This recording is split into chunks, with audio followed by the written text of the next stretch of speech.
Good morning again. I'm Victoria Laughlin-Casares, and as most of you know, I am pagan. Pagans are those who worship the deities and spirits that existed all over the world before the coming of Judeo-Christian and other traditions, though many pagans focus on the gods of the Indo-European peoples.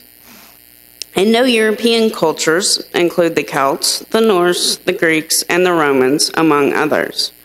My personal paganism is influenced by the Norse culture. The Norse worship deities such as Odin, Thor, Frey, and Freya. Remember that much like Unitarian Universalists, no two pagans are alike, so not everything I say will apply to everyone.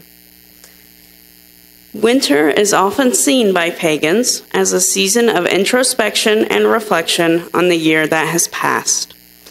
Seeds are planted into darkness, and with tender care, they blossom in the light. Like these seeds, pagans believe that plans made during this time will grow to fruition over the coming year. The winter solstice, also commonly known as Yule to pagans, is the shortest day and the longest night of the year. Our Earth is tilted away from the sun and its orbit, creating cold, long nights. Spiritually, the winter solstice is a festival that anticipates and celebrates the light's return. In many Wiccan traditions, after the four elements of earth, air, fire, and water are invoked in ritual, the moon goddess is called, along with her consort and child, the sun god. The goddess is generally seen as giving birth to the god at the solstice. The rest of the pagan calendar, the wheel of the year, follows the god's maturity through the first half of the year until the summer solstice, and his death and rebirth through the second half. Other Wiccan traditions focused almost exclusively on the goddess, who at the winter solstice takes the form of the crone. The crone is an archetype that represents wisdom that comes with old age. She is the ruler of the cold winter nights, while the god represents birth, death, and rebirth. Wiccan traditions based on the teachings of Gerald Gardner, the founder of Wicca, focus on the defeat of the Holly King by the Oak King. The Holly King represents the dark half of the year, the time of the waning sun, while the Oak King represents the light half of the year, which is the time of the waxing sun. These two kings represent two different aspects of the god. The Holly King represents death, while the Oak King represents rebirth. Similar to goddess-oriented traditions, the focus is on the return of the light. Within this celebration, there exists the defeat of death by birth, which echoes the Christian belief of Jesus defeating death. The Oak King, like the god of the goddess-oriented traditions, represents the sun and its return. To celebrate his victory is to celebrate the physical act of the sun coming back. The Holly King's defeat is important because it represents the sun regaining strength and warmth, which heralds the return of life. The earth will no longer be a cold, barren wasteland. Many pagans who, instead of practicing Wicca, follow the old Norse ways and celebrate over 12 nights, which is where the 12 days of Christmas idea comes from. Each night is dedicated to a different being or group of beings, which is either determined by the practitioner's specific tradition or individual personal preference. For instance, a common practice for a Norse 12 nights of Yule is to honor the Disir, who are female ancestors. This is often called Mother's Night. Another heathen, a term for a practitioner of Norse paganism, might honor Odin one night as the Allfather. Some might choose to thank Frey and Freya, harvest deities, on another night for their gifts that allow us to survive the winter. A night of honoring Frey and Freya is also a celebration of new life, paralleling the Oak King's new reign over the year, as well as the birth of the sun god discussed earlier. Whereas the previously mentioned Wiccan traditions only celebrate new beginnings, this longer celebration honors both old and new. Many pagans look to the past for inspiration for their practices, so they thank those that have come before that allow them to have a meaningful spirituality. However, the solstice is, in essence, a celebration of the returning light, so attention is also paid to what is to come. Though these methods of celebration appear different on the surface, they all share an underlying theme of hope. Personally, I see the winter solstice as a time to be grateful for family and share goodwill and cheer with them during the darkness. Cold darkness can be isolating, making it more important than ever to spend time with loved ones to warm our hearts. It's always been important to me to have a Christmas and Yule tree. I think this is because it is a symbol of the life that will soon return to the land, and it's also a symbol of life enduring through the harsh winter. I also love the light of candles and the twinkle of electric lights on houses because they are reminders of the sun's return to the skies. As a pagan, it is also important to me to remember my ancestors and the difficulty they had surviving the winter. I take time to remember and reflect on what their lives might have been like and the hope and joy they must have felt upon seeing the light grow stronger after the solstice. I also remember my ancestors that I have personally known and fond holiday memories of them.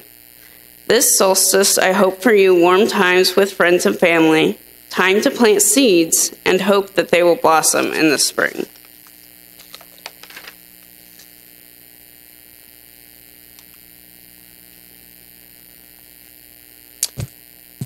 So I asked Victoria if I could share some of my own thoughts today on the solstice to complement her service, and she graciously agreed. So, surprise, bonus double sermon.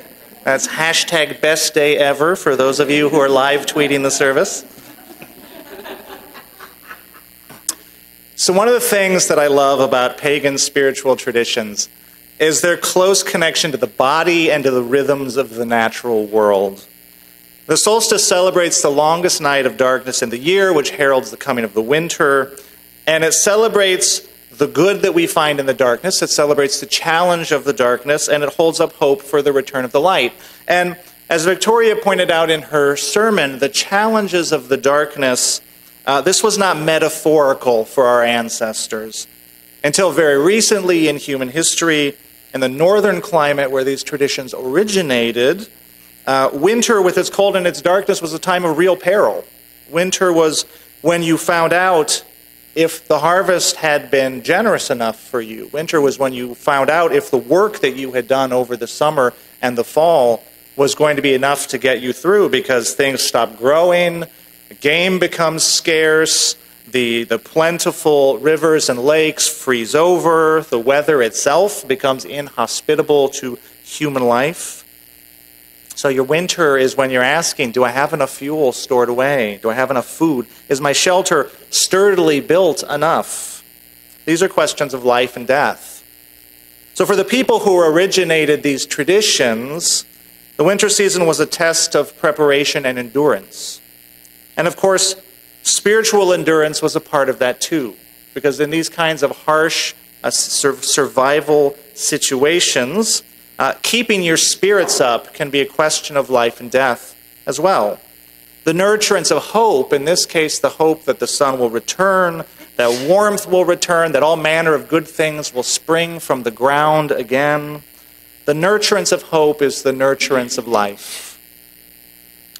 So for most of us, winter is no longer, of course, a time of existential peril for most of us.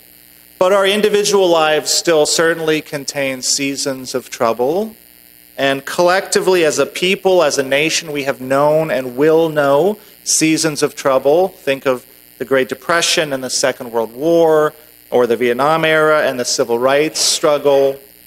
Unless we make significant changes now, our children and our children's children will certainly know seasons of trouble as climate change continues to accelerate and impact their life. And many people fear that we are entering a time of collective trouble even now. And many of our hearts are unusually heavy at this time of year, ordinarily given over for family and celebration. And the pagan traditions say the nurturance of hope is the nurturance of life. No life is ever untouched by trouble. And so patience and endurance are inner qualities that we seek to develop as spiritually mature people. We strive to be hardy plants with deep roots, fit for all seasons, including winter.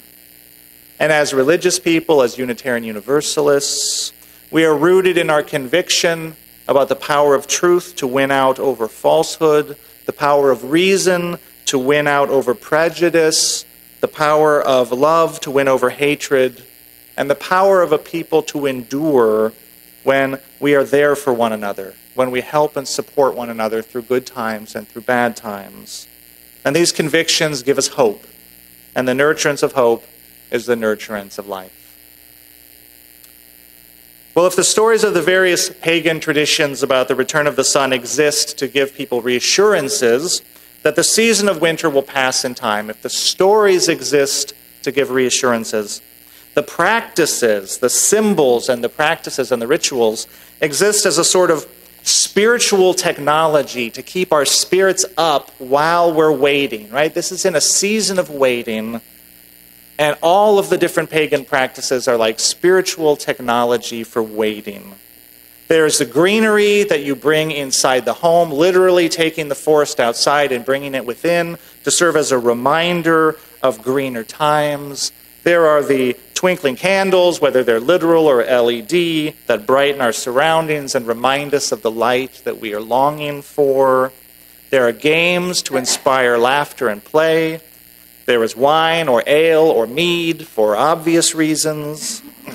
There are shared meals, there are presents, and there's singing. There's lots and lots of singing. There's merry singing and bawdy singing and subversive singing and plaintive singing and spiritual singing.